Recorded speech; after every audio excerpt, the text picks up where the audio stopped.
Cumprimento a todos que nos ouvem, que nos assistem com maior carinho e com alegria. Nosso trabalho de hoje versa sobre a mulher adúltera e as fontes são o livro Caminhos de Jesus, Pelos Caminhos de Jesus, de Amélia Rodrigues, psicografia do Divaldo Franco, e o Evangelho de São João, capítulo 8, os versículos de 1 a 11. Nós vamos então fazer a nossa prece de abertura e depois prosseguir nos trabalhos. Vamos orar, meus irmãos, pedindo a Jesus que receba nossos agradecimentos pela sublime abnegação que ele teve encarnando aqui na Terra, este planeta tão lindo que foi formado por ele próprio, ao comando de uma grande equipe de espíritos trabalhadores, tudo isso ao influxo do nosso divino Criador. Agradecemos também, Jesus, pelos divinos ensinamentos que vós nos trouxestes, entendendo amorosamente nossas limitações, suportando-as. E agradecemos ainda, Senhor, por vossa sublime dedicação, ensinando-nos de inúmeras maneiras que nosso estágio aqui na Terra é mera jornada espiritual. Agradecemos ainda por estardes sempre conosco, uma vez que fostes vós que nos escolhestes para compormos vosso grande rebanho, cujas ovelhinhas tangeis com maior amor pelos caminhos da evolução. Muito obrigada, Senhor, e graças, muitas vezes, graças a Deus. Nós vamos ver que o ministério terreno de Jesus foi muito criticado por elementos de grupos filosóficos, políticos, religiosos, que exerciam influência na vida do povo. E estudando os evangelhos, nós vamos nos deparar com vários grupos religiosos, alguns bem conhecidos como os escribas, os fariseus, os saduceus e o grupo dos sacerdotes. Escribas e fariseus, ao tempo de Jesus, formavam grupos religiosos, faziam parte daqueles que viviam procurando um meio de incriminar Jesus para que ele fosse condenado. E o desapontamento de Jesus com esses embustes está nitidamente demonstrado nas censuras de nosso amado Mestre a esses grupos religiosos, conforme o capítulo 23 do Evangelho de Mateus. E nos ensinamentos de Jesus, constantes então do capítulo 23, a que nos referimos, em vários de seus versículos, Jesus proferiu sérios reproches a escribas e fariseus. Jesus, quando falava dos fariseus, alerta a multidão dizendo: façam o que eles recomendam, mas não os imitem em suas obras, porque eles apenas falam, mas não fazem. Jesus adverte o povo que escribas e fariseus fazem todas as obras só para se exibir perante os outros. Gostam de orar bem à vista dos outros, para que sejam admirados e tidos como virtuosos. Comenta ainda Jesus que escribas e fariseus, quando nas ceias, amam ocupar os primeiros lugares e nas sinagogas disputam sempre as primeiras cadeiras. E Jesus diz ainda que eles, escribas e fariseus, adoram saudações em praça pública e amam ser chamados de rabi em público. E temos mais. Jesus nos alerta para o fato de que aqueles que fazem como os escribas e fariseus, ou seja, aqueles que se vangloriam de suas virtudes e qualidades, não serão admirados pelo público. Mas os que se comportam com mais modéstia e mais humildade, esses, sim, terão a admiração dos outros. E nós sabemos que é assim mesmo. Em Mateus, agora no capítulo 23, nos versículos de 34 a 40, está registrado um momento muito importante para nós até hoje. Fariseus, ouvindo que ele fizera emudecer saduceus num determinado lugar, reuniram-se nesse mesmo lugar. E um dentre eles, doutor da lei, interrogou Jesus para experimentá-lo, dizendo: Mestre, qual é o grande mandamento na lei? E Jesus lhes disse, com toda firmeza e com toda tranquilidade: Amarás o Senhor teu Deus de todo o teu coração, de toda a tua alma, de todo o teu pensamento. E o segundo mandamento é de suma importância também, semelhante a este: amarás o teu próximo como a ti mesmo. O sentido fiel desses dois mandamentos está inserido na lei e nos profetas. Que todos nós, meus irmãos, guardemos estes dois mandamentos em nossas mentes, em nossos corações, para que nos pautemos sempre por eles, lembrando-nos de que a melhor maneira de amarmos a Deus é amando o próximo. No dia em que a humanidade da Terra conseguir observar apenas estes dois lindíssimos ensinamentos, amar o Senhor nosso Deus de todo o coração, de toda a nossa alma, com todo o nosso pensamento, e ao próximo como a nós mesmos, nós transformaremos a Terra num planeta de paz, de fraternidade, de solidariedade, de respeito, de humildade e de imensa felicidade. Pois então nós teremos entronizado o amor crístico em nossos corações. Mas não eram somente os escribas e os fariseus que tentavam fazer Jesus cometer algum erro em sua divina doutrinação. Eles desejavam ardilosamente ter de que acusá-lo para que fosse castigado. Também saduceus frequentemente se juntavam a fariseus para que fossem ainda mais temidos pelo mestre. O propósito de ambos os grupos era o mesmo, ou seja, flagrar Jesus em erro. Então, vemos que Jesus, em sua divina missão, teve que se deparar com saduceus, escribas e fariseus, que o desafiavam maldosa e insistentemente. Queriam fazê-lo cometer algum equívoco, a fim de que pudessem vê-lo condenado. E no Evangelho de João, no capítulo 8, nos versículos de 1 a 11, temos a narrativa sobre o episódio da mulher adúltera. E, fazendo também uso do livro Pelos Caminhos de Jesus, de Amélia Rodrigues Espírito, Jesus faz um relato muito comovente desde o primeiro episódio, revelando-nos ainda mais daquilo que veio a suceder a essa pobre mulher adúltera. João, em seu evangelho, no capítulo 8, então vamos começar no versículo 1, relata que Jesus tinha ido para o Monte das Oliveiras, e de madrugada ele tinha voltado ao templo, e todo o povo ia ter com ele, com a finalidade precípua de ouvir seus sublimes ensinamentos. Logo surgiram escribas e fariseus, que sempre procuravam algum embaraço para o mestre, desejosos de vê-lo condenado, e desta vez, escribas e fariseus grosseiros e sarcasticamente, como sempre, traziam-lhe uma jovem mulher flagrada em adultério.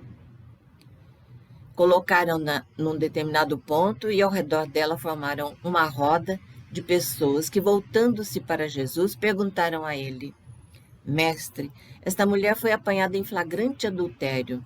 E na lei, continuaram eles, Moisés nos orienta que, em tal caso, a adúltera seja apedrejada. Que nos dizes, Senhor? Tudo que esses fariseus e publicanos buscavam era um pretexto para acusar Jesus, porque era tudo que desejavam. Entretanto, depois da pergunta que fizeram a Jesus, ele como que se agachou do chão e calmamente se pôs a escrever na terra com o dedo. Os fariseus e saduceus então insistiram, perguntando a Jesus a mesma coisa. Que nos dizes, mestre? Jesus então ergueu-se do chão e lhes disse: aquele que estiver sem pecado, seja o primeiro a atirar uma pedra contra ela. E voltou a agachar no chão, continuando a escrever na terra com o dedo. Quando ouviram o que Jesus tinha dito, todos, muito desajeitadamente, foram saindo um, a começar pelos mais velhos até os últimos. E ficaram só Jesus e a mulher, que estiveram no meio da roda. Erguendo-se, Jesus, e não vendo ninguém mais, além da mulher, perguntou a ela: mulher, onde estão aqueles teus acusadores? Ninguém te condenou? E ela disse: ninguém, Senhor. Então Jesus lhe falou: eu também não te condeno, vai-te e não peques mais. Aí, ali, naquela praça ensolarada, em poucos momentos tinha havido um terrível falatório sobre a atitude de Jesus referentemente ao comportamento da mulher adúltera. O falatório surgiu tão rapidamente como se fosse uma chama de uma labareda de fogo alimentada pelo combustível da maledicência. A atitude do mestre foi uma enorme frustração para aquelas pessoas cruéis que levaram a adúltera até ele para julgamento público. Não condená-la como mandava a lei era um absurdo. Essa frustração era o combustível da labareda, pois na mesma hora aquilo se tornou um escândalo. Surpreendentemente para todos, o mestre não censurou a jovem mulher por seu delito. E era um delito seríssimo, cuja penalidade prevista pela lei de Moisés era a lapidação da adúltera, ou seja, sua morte por pedradas. Conforme a cultura dos hebreus daquela época, ninguém ali se importou com o fato de que um homem também havia concorrido para que o adultério se concretizasse. Mas Jesus nem condenou a adúltera, nem a inocentou. Amélia Rodrigues narra que Jesus mencionou, sim, a leviandade dos acusadores e daquele que era partícipe do mesmo crime. Os acusadores se rebelavam contra a terrível chaga do organismo social que é o adultério, esquecidos de que ao lado da pecadora encontrava-se seu comparsa, que participara do mesmo erro. Desde o momento em que os escribas e fariseus apresentaram a mulher ao julgamento de Jesus, tudo aconteceu muito rapidamente. E, surpreendentemente, mal passara o choque do fato, a multidão sedenta de sangue foi se afastando aos pouquinhos. Ficando a sós com a infeliz mulher, Senhor Jesus então recomendou-lhe, como costumava recomendar, que não voltasse a pecar para que não lhe acontecesse coisa pior. Entretanto, naquela noite, quando o episódio já esmaecia entre todos, a jovem mulher, decidida a imprimir novo rumo à sua vida, procurou o divino amigo na residência em que ele pernoitaria. Muito constrangida e se sentindo muito envergonhada por tudo, esmagada por um profundo sofrimento, ainda reuniu forças para falar com Jesus. Aproximou-se de mansinho dele e disse-lhe: me perdoe, Senhor, por vir perturbar a vossa paz. E rogou-lhe que a ouvisse. Sentia-se fortalecida por ele, pois fora graças à sua bendita intercessão que ela fora poupada da morte por lapidação. Compreendendo sua profunda e dolorosa angústia, Jesus sentiu muita pena dela. Tratou-a misericordiosamente, com carinho e com sua habitual ternura. E Jesus, que conhecia a humanidade a fundo, entendeu perfeitamente o constrangimento daquela mulher. Ele deixou que seu sublime amor então fluísse de seu coração. E a mulher foi lucidamente tomada do desejo de obedecer sempre a seus deveres. Disse-lhe Jesus: fala, querida filha, estou te ouvindo. Sinto-me aturdida, Senhor, sem saber que rumo dar à minha vida. Lutei muito antes de cometer esse erro. O sedutor rondou meus passos como um lobo voraz diante de uma presa invigilante. Meu esposo, passados os primeiros dias da novidade conjugal, retornou às noites alegres, noitadas, deixando-me em solidão. Enferma da alma e carente de bondade, de companhia, de amor, deixei-me envenenar por um comportamento que não merece compaixão, reconheço. Com sede de ternura, perdi o decoro. Ansiosa pelo sentimento puro do amor, deixei-me equivocar em desejos incontidos. O resultado foi a tragédia. Abandonada e sem lar, agora padeço o desprezo e a zombaria geral. Sinceramente, não sei que rumo tomar, Senhor. Não sei como agir. Peço-vos, então, que me ajudeis a traçar um roteiro e que acendeis a luz da esperança em minha alma, para que eu possa prosseguir minha vida. Jesus entendeu com nobreza aquela alma sem rumo, ansiosa, sofrida, e encontrou nela as dores da vida aqui na terra. E carinhosamente lhe disse: filha, tenha paciência e tenha inabalável confiança em Deus. Assim terás um início auspicioso da cura e da renovação da tua vida. Uma vez cometido o erro, ele passa a pesar na economia social como se fosse o erro de toda a humanidade e ainda traz o tormentoso sentimento da culpa. Sempre que erramos, os outros nos censuram severamente e com tempestuoso senso crítico. Anseiam avidamente por um castigo impiedoso, realizando a justiça à moda deles. Mas o que realmente importa é nossa consciência. Somente quando o ser humano se entrega à ordem, à disciplina e ao bem, é que consegue reformular novos propósitos e experimentar de volta a tranquilidade. Esforça-te por te comportares com toda a humildade. Mantenha a inabalável confiança em Deus. Amanhã será outro dia. O povo, diante de virtudes alheias, tem memória fraca e rapidamente esquece a nobreza do comportamento de alguém.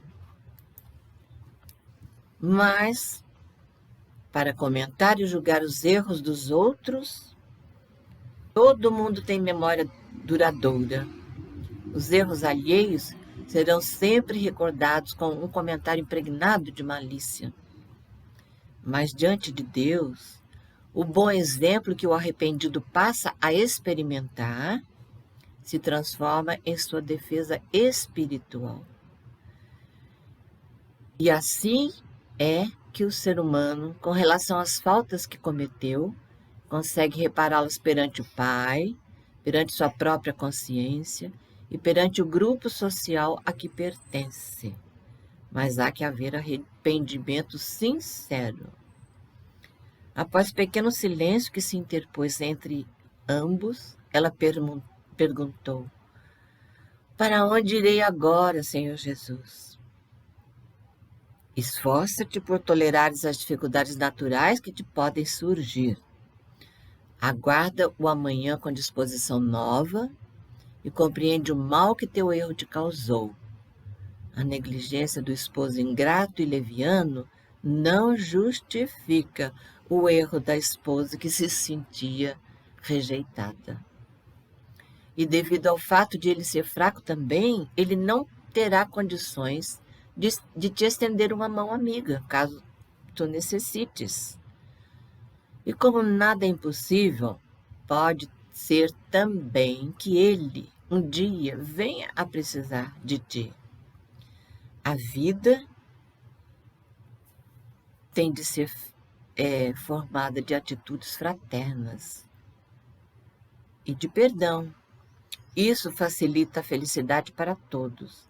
Sem essas permutas, tudo se torna mais difícil. Segue agora com a certeza do triunfo. Todo aquele que deseja se levantar da queda, triunfa e encontra apoio na fé, na luta para se firmar. O Divino Criador não desampara nenhuma de suas criaturas. Ele vela diligentemente por todos nós. Um silêncio natural se fez sentir, profundo, tocante. Ela então o rompeu, rogando que eu, Senhor, não obstante minha pequenez, possa seguir vossos ensinamentos. Dai-me, Senhor, a vossa bênção. Jesus envolveu a sofredora em uma onda de ternura ímpar. Ela tinha se colocado de joelhos diante dele. Ele então, comovido, estendera-lhe a mão, erguendo-a, e aconselhou-a: vai, filha, e mantenha a fé e a humildade. Aqueles que se arrependem e buscam ensejo de redenção, encontram-no. Há sempre um lugar no rebanho do amor para as eventuais ovelhas tresmalhadas que retornam e desejam se reintegrar no meu rebanho. Onde quer que tu vás, eu estarei contigo, e a luz da verdade, no archote do bem, brilhará à tua frente, clareando o teu caminho. Ela se encantou com o céu estrelado quando ergueu os olhos.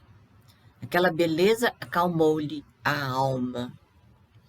10 anos depois, na cidade de Tiro, no Líbano, aquela mulher recolhia peregrinos cansados, enfermos e solitários, contando apenas com uma casa humilde de aspecto, mas muito rica de amor.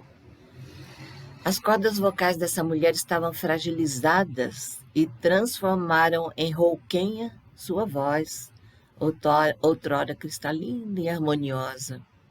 A bela jovem de outrora estava simplesmente irreconhecível hoje. Nela, desaparecer por completo a beleza de então. Naquela casa pobre, ela reunia os infelizes, limpava-lhes as chagas e falava-lhes de Jesus. Tornara-se por isso querida e respeitada por todos. Um dia, ao cair de uma tarde amena, chegou, trazido por mãos piedosas, um homem cheio de chagas, em extrema penúria. Sentia-se quase morto sob o peso de inúmeras vicissitudes e incontáveis derrotas. A benfeitora desconhecida o recolheu com carinho, lavou-lhe as feridas e aplicou-lhe ungüentos medicamentosos. Faminto, ele recebeu das mãos da benfeitora, como alimento, uma tigela de reconfortante caldo. Quando se recobrou um pouco do desalento que o vitimava, ouviu uma mensagem de encorajamento em nome de Jesus, enunciada com reverência e extremo carinho por aquela caridosa desconhecida. Emocionado e quase sem vitalidade, indagou o interessado: esse Jesus é aquele Galileu que foi crucificado em Jerusalém? Sim, ele mesmo. Morreu por nós, mas voltou ao nosso convívio para nunca mais nos deixar. E vós o conhecestes para ter de certeza de que seus ensinos são verdadeiros? Sim, eu o conheci num momento muito difícil, quando ele me salvou. Ambos guardaram um curto silêncio. Ele então disse: também eu tive a honra de o conhecer, mas eu não soube me beneficiar. A vós ele salvou. Mas eu, egoísta e mau, o detestei, afastando-me de sua presença, confuso, amargurado. Que vos fez ele para que fugisses magoado assim? Ele salvou minha mulher que adulterara contra mim. Entretanto, a mim Jesus não concedeu sequer uma palavra de consolação. Não pude compreendê-lo. Abandonei a companheira a quem eu infelicitara com os meus vícios e meu egoísmo e envenenei-me de dor. Passados anos, e havendo despertado para a verdade, tenho andado em busca por toda parte, em sua busca, mas não em vão, não consigo. Aí a doença veio a me devorar o corpo, e aqui estou. Embargada por emoções desenfreadas, naquele momento a mulher vivenciou mentalmente tudo o que lhe acontecera 10 anos antes. Era como se tivesse voltado àquela praça e recordou o diálogo com Jesus no meio no meio da noite daquele triste dia. Reconheceu nesse pobre desalentado o companheiro do passado e, sem lhe dizer nada, segurou sua mão suavemente e o confortou, dizendo-lhe: o arrependimento sincero de termos cometido um erro, a confiança inabalável na bondade de Deus, que nos perdoa porque entende nossa pequenez, e o divino auxílio da humildade, a qual nos habilita a nos admitirmos como incipientes seres humanos, tudo isso vem em nosso socorro divino. Com que finalidade? Para que a reparação dos sofrimentos que provocamos a alguém com nossos erros possam ser levados a efeito. E assim sentimos a certeza de que seremos curados das enfermidades da alma. Deus é amor. E Jesus, como mensageiro do amor de Deus, nunca está longe daqueles que o querem e saem em sua busca. Agora, durma em paz. Eu ficarei aqui velando por você e agradecendo a Jesus, pois afinal, nós ambos já tivemos a bênção divina de o haver encontrado. Ele permanecesse com todos nós. Vamos à prece de encerramento, meus irmãos. Amado Mestre Jesus, amparai-nos, Senhor. Dai-nos força e lucidez em nossos momentos de fraqueza. Acordai-nos, divino amigo, para o fato de termos sempre que envidar nosso melhor esforço, a fim de que aprendamos a resistir às tentações da vida aqui na terra. Abençoai, Senhor, nosso empenho e nosso interesse evolutivo, de forma que nos emancipemos de nós mesmos e que com vossa luz e vosso sublime amparo consigamos a maior vitória que podemos conquistar, a vitória sobre nós mesmos. Muito obrigada, Senhor Jesus. Graças, muitas vezes, graças a Deus.